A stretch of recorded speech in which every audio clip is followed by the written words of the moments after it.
can turn back now or learn the stuff they don't want you to know.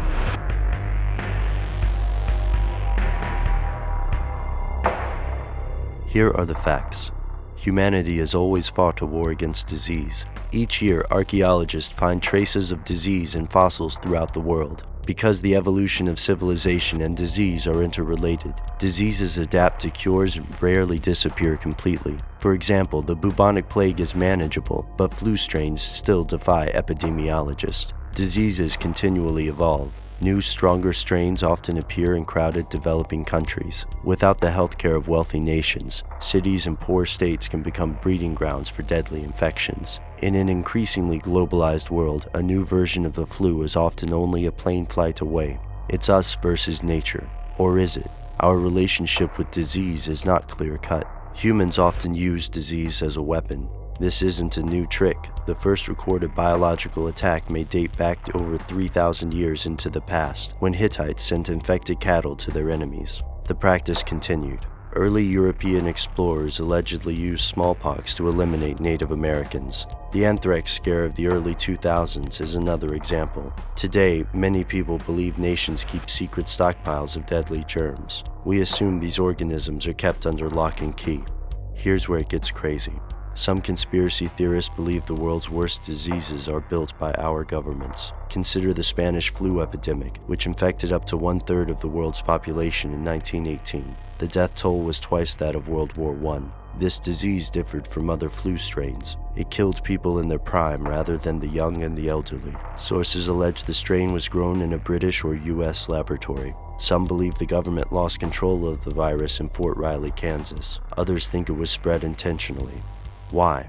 If you're trying to target a specific group of people, disease is a poor weapon. Yet some think that's the point.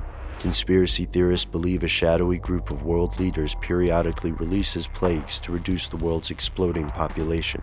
While a group of supervillains is hard to swallow, overpopulation is a serious concern. Currently, over 6 billion people compete for the same resources. World leaders like Prince Philip and Henry Kissinger have pleaded for curbs to population growth. But warning against overpopulation is not the same thing as murdering billions with disease.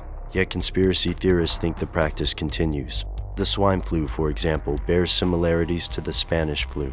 Some theorists think the HIV virus is a deadlier example. Researchers like Edward Hooper, author of The River, believe the virus to be at least partially man-made. It's possible that these diseases evolved naturally, but governments are not always moral. Consider the infamous Tuskegee Experiments, where the US government pretended to treat hundreds of African American men with syphilis, but actually only studied the progression of their symptoms. Now consider overpopulation. Birth control could be a tool for population control, but it's controversial and illegal in some countries. In a world where the population is expected to hit 11 billion by 2050, we're running out of options. Has nature kept pace with humanity's progress, breeding stronger contagions? Or has someone helped evolution along, encouraging plagues to slow the population explosion?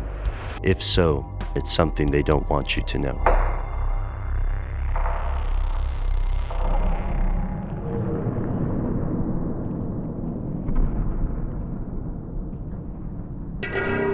It was Hippocrates, the father of medicine, who in the 4th century BC first gave the name cancer to the malady. Cancer begins as a departure from normal cell growth that is harmful and unceasing. Once cancerous cells appear, they soon develop into a clump of tissue that lives at the expense of the entire body.